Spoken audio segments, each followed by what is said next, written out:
everything's broken and breaking. And I love it when, we pulled up the polls last week. You probably won't be surprised by this, Libby. The majority of Democrat voters believe the economy is fairly good. Mm-hmm. The majority of independent and Republican voters think the economy is either very bad or fairly bad. Yeah. What about what's happening has these Democrats being like, this is fine? But they're not paying any attention. There you go.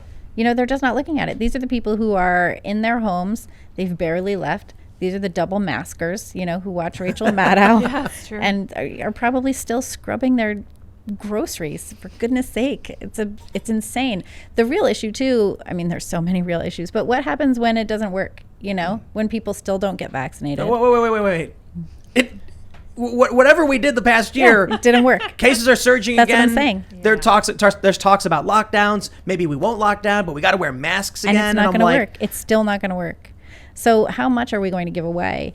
And my favorite argument too is the people who are like, we've given up our rights in the past. So what are you complaining about now? It's really not that big a deal. And it's like, well, maybe we should have not given our rights in the past as well. Maybe we should not have capitulated to these authoritarian ideologies previously. I got out of the cities. You did get out of the cities. You didn't. I didn't. Nope. I did not. So this is interesting though, because there's two things I want to hit at. First, we briefly mentioned a little bit of the New York stuff, but what I've been saying for the past couple of months is that it's like you're in a house and the garage starts on fire, and you're like, I'm in the living room, who cares? And I'm like, okay. But the other issue is, more importantly, you could argue, if I'm sitting in my living room and the garage catches fire, I can go put the fire out. The problem is you've got other people in your house holding you back, saying there's no fire, stop. And that's the New York voter base. That should be a meme. That should be that dog meme. The dog meme. And He's trying to put the fire out. This is fine. That should be part of it. Yeah, look, I love New York City. I've always loved New York City. I always wanted to live there my whole life. My great-grandparents came from Italy to New York City when like in 1911 or something like that. My grandparents were born in Little Italy. My mom was born in Brooklyn. I was born in Jersey because my parents were in law school there. My son was born in Brooklyn. I love New York City. New York City is like, these kinds of restrictions and rules will make New York City not what it is. When I go out recently, so Washington Square Park's downtown, and we've written about this also at Post Millennial. There's been like a lot of police crackdowns at Washington Square Park. I was down there one night. Over what? They just don't like the kids. They don't want the kids having fun, is the way I see it. I talked to some residents, some people who live in Greenwich Village, which used to be like a super artsy neighborhood and is now basically just NYU's campus. And so it's like a lot of rich professors in their NYU housing or whatever. And they don't like having people in the park past midnight. So the cops come down, they close the park after midnight. They try and kick everybody out. And when you walk through Washington Square Park these days at night, it's kind of great. It's kind of like it was in the 90s, right? Like there's a lot of kids making out, making a mess, getting high, like screwing around, like it reminds me of my misspent youth, which I like. And then the cops come in and shut it down. But that kind of New York, and also in the east side, on the Lower East Side, people are always out, they're unmasking, they're all, they're like having a good time. None of that can last with these kind of restrictions. None of that can continue. The arts scene can't continue with that. And arts culture also has been so incredibly co-opted by authoritarianism at this point. It's propaganda. They just like do exactly what they're told. They create the kind of work that they're told.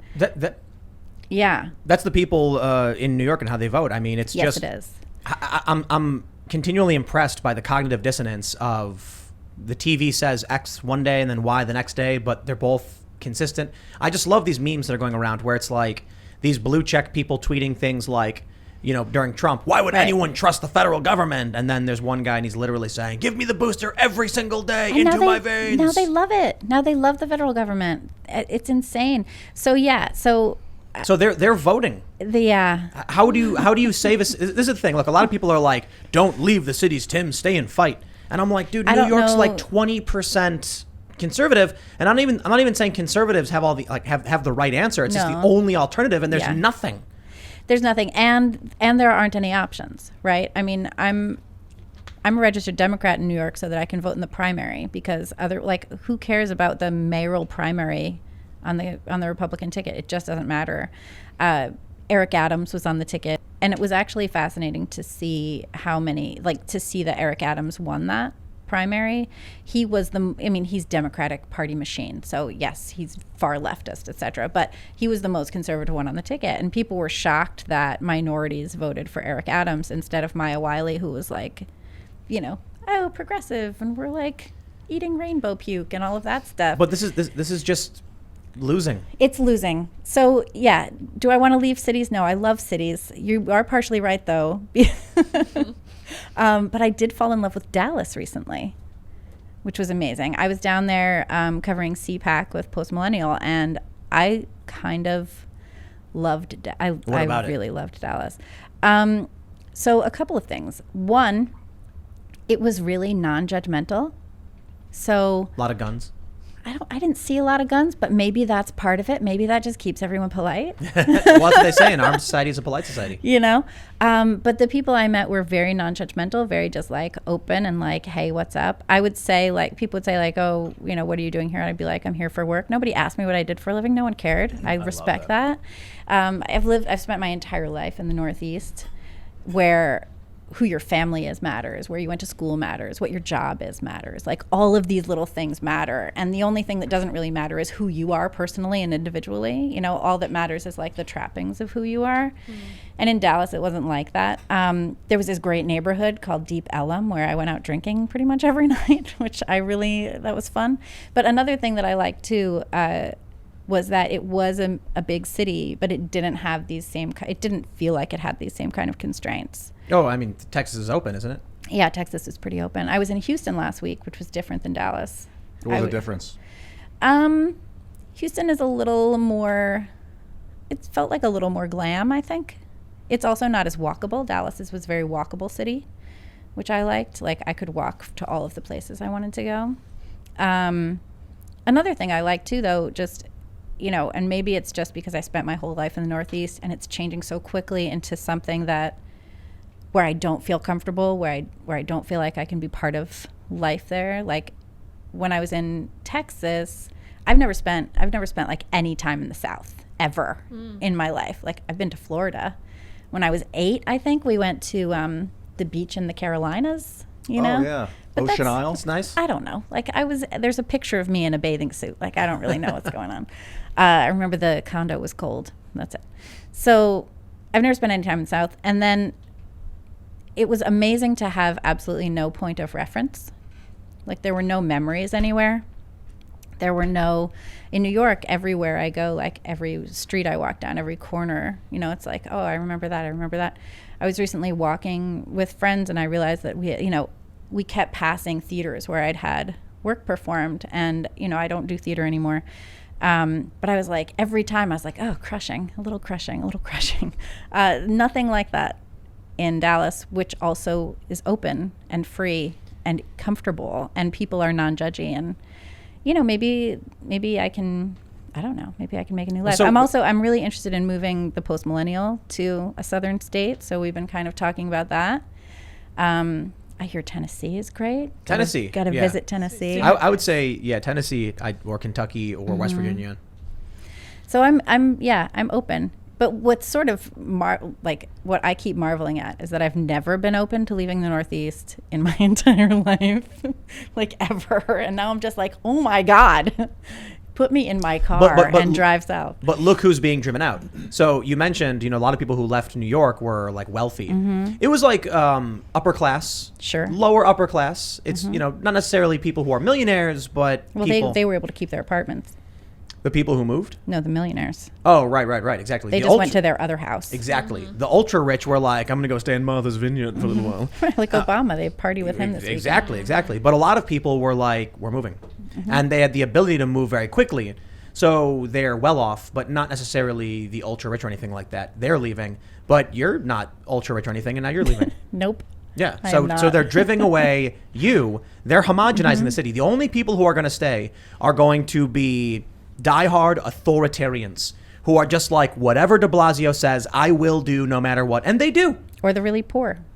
The people who can't leave, The who, people are, who can't who leave. will now live under the boot. Uninformed. Yeah, People and that are the uninformed people might are stay. yeah, and the New York City public school system, which I watched decades of rebuilding, and so that like my friends who have money who could afford private school were sending their kids to public schools. I sent my child to a public school after his private school closed. I can't afford the private schools in New York City. It's like $45,000 a year, ridiculousness. Plus they're trash. I mean, that's the other piece, is they are trash. At the end of the school year this year, a couple of my son's teachers, I want to say, came out to me as conservative. Oh, my. And they were like, we really like what you've been doing. There's too many people who do that. Sorry, no, you know what? And they should just speak up. Now they're in Yep. teachers unions. They were handing me Maya Wiley flyers or whatever it was. Wow. And they were like, Yes. we have to hand you this. And I was like, I'm not voting for I've had Maya Wiley. I've had Antifa people do it to me. When I was in Portland, Really? I had black bloc masked Antifa walk to me and be like, dude, we love your stuff. And then I was like, What are they doing? They are Serving the machine. Yes, serving the machine. There are people who, well, to be fair, there's probably the people who are talking to me were like, I like that you try to at least, give the information, but we still don't like those guys. So they can say, oh, you're cool, you're all right. But they're still zealots. And it's still a problem. But when we have tons of people, I can't tell you how many emails we get where it's like, I really wish I could say something, but I can't. I'm like, dude, then we're screwed. Okay? We're screwed. I agree with you. I get those emails too from people who, Right. were in theater and that I've worked with, and they're like, oh, I'm still trying to hang on to my theater career. And I'm like, cash it in, dude. Well, so- chuck it. Start over. Let's do something else.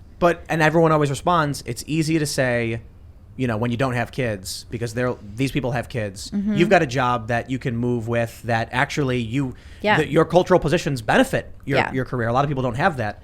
And I'm still saying, dude, look, I get it. I don't have kids. But I can tell you this, I'm worried about the future for the next generation because people won't speak up and defend their kids. That's right. If you're not going to defend your children and the world they live in, then you are giving them trash. So as for leaving New York, I will say, I say get out of the cities. And a lot of people are like, Tim, but what about Texas and what about Florida? I'm like, good point. Miami's pretty cool. The weather is brutal. The weather seems The bad weather now. is like, it's like you might as well go live under the sea. It's like humid and raining all the time. But DeSantis is doing a pretty good job with the state.